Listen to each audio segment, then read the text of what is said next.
Hi, my name is Ted Letcher, and I'm a PhD candidate at the University of Albany. My research specialties focus on snow, regional climate feedbacks, and mountain meteorology. As part of that research, I'm researching the influence of the snow albedo feedback on the regional climate response to large-scale global warming over the Rocky Mountains of Colorado. So the Rocky Mountains of Colorado are a very important source of water for much of the western United States, and a lot of efforts and research has gone into developing, evaluating, and using regional climate models to determine and try to project how water resources are going to be affected in the future. The snow albedo feedback is a positive climate feedback that amplifies warming where snow cover is lost by decreasing the albedo of the surface and allowing more absorption of solar radiation. This feedback is particularly active in mid-latitude mountain regions such as the Rockies, where snow cover persists well into the spring months when the solar insolation is high.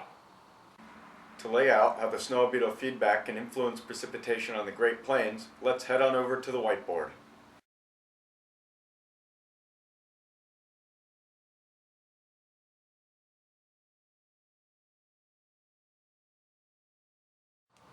So to flesh out exactly how the snow albedo feedback taking place within the interior Rockies can influence the convective environment and precipitation downstream, we've drawn this idealized cross-section showing the Great Plains here to the east, leading back up to the Front Range, and then the interior Rockies to the west. So what happens in a typical day is the boundary layer develops, and because you have two very different climates here, you have a boundary layer that develops here, dry neutral, with a capping inversion aloft, maybe not quite that strong. And here in the Rocky Mountains, you have basically the same thing going on. The boundary layer development's a little bit stunted by the presence of snow cover, so it might look something not quite as dry neutral, not quite as deep, but again, the same basic principle exists here. So what we're interested in is how the development of this boundary layer here changes due to the snow albedo feedback.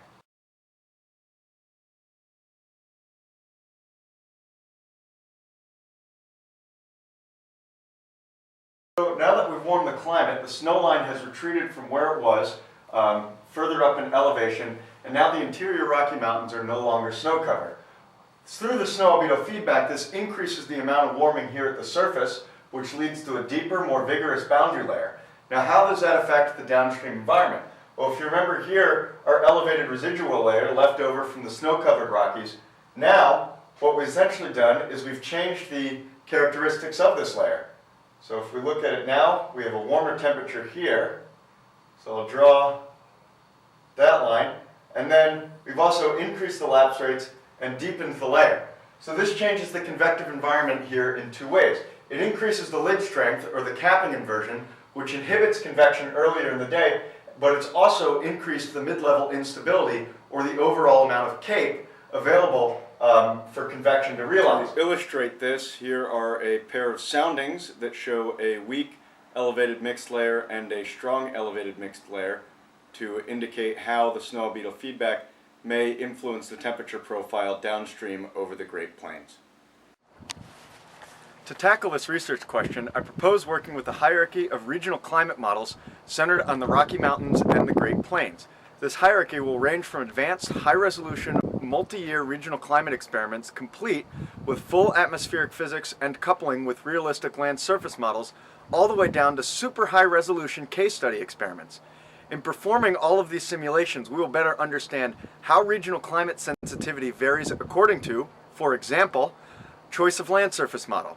The focus of this research on the Rocky Mountains and the Great Plains allows for the potential collaboration with the North American Water Program, RHP. This proposal falls within the scope of several of the GEWEX science imperatives. For example, this project fits very well with both the datasets and the modeling categories.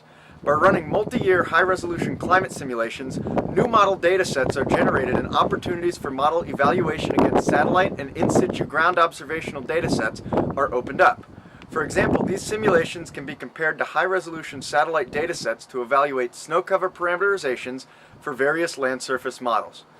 Because of the role that the snow albedo feedback plays in this region's climate, and the fact that most of the runoff in the Rockies derives from snow cover, this is an important variable to model correctly.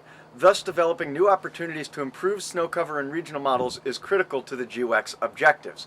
Additionally, by using regional climate models run at convection-resolving scales, the uncertainty in cloud and precipitation feedbacks, as well as weather extremes that arises due to limitations in coarse resolution, can be better understood.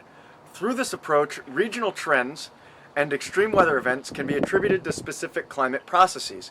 Additionally, by quantifying regional climate feedbacks as well as land-atmosphere energy budgets and how sensitive these quantities are to land surface models and model resolution, a better understanding of future uncertainty in regional climate projections is attained. This project also falls within the processes science imperative. Again, by running simulations at high enough resolution to explicitly resolve phenomena not typically resolved in climate models, various parameterizations can be evaluated and uncertainty in regional climate projections can be further reduced. Lastly, the Rocky Mountains and the Great Plains are two very different climate zones. However, this divide is not well represented in global climate models, as the Rockies are generally treated as a simple and broad plateau that rises gradually from the Great Plains, rather than an abrupt transition to a series of narrow mountain ridges and elevated valleys. By using models that can properly resolve this transition and investigating a connection between these climate regions, we can explore a previously unexplored regional scale interaction that occurs along discontinuities in climate zones. Furthermore, because this interaction is relevant for precipitation over major agricultural regions of the United States, there are potential significant societal impacts as well. There are a few difficulties in performing this research. First and foremost is the computer resource problem. A lot of computer resources need to be devoted in order to perform high-resolution regional climate simulations. In one regard, these simulations have to be performed over a long time period. Seasonal to decadal scales of regional climate simulations are required. And if we're looking at running simulations over a larger region of the western United States at convection resolving grid spacing for multi-year simulations, that takes up a lot of computer resources. The second issue we have is our focus on convection. Convection is a highly stochastic process that is influenced by a variety of different factors. And in order to draw a causal link between the snow albedo feedback and downstream convection, we need to perform highly controlled experiments, which means we need to control for factors such as planetary boundary layer schemes and land surface model choice and different microphysical schemes in order to ensure that we're able to draw a robust link between the snow albedo feedback and our downstream convective processes. So the third issue we're looking at is spin-up time and model sensitivity. We need to determine how sensitive these results are to minor tweaks in model configurations, such as horizontal resolution or spin-up time or sensitivity to land surface model as well. So these are just some of the difficulties that we're going to encounter in looking at these connections going forward as part of our research process. And all of this feeds back into our computer resource problem. If we have to perform several different simulations in order to solve the sensitivity problem, we've compounded the computer resource problem in doing so. So the main difficulties in this research are going to be trying to find a balance that is able to basically navigate and solve these problems simultaneously while still being able to develop robust scientific results. Lastly, because the Great Plains serve as a major agricultural center for the United States, both in terms of wheat, corn production, soybean production, and a whole bunch of other agricultural concerns as well, it's extremely important that we understand how the precipitation in this region may be influenced in a future climate.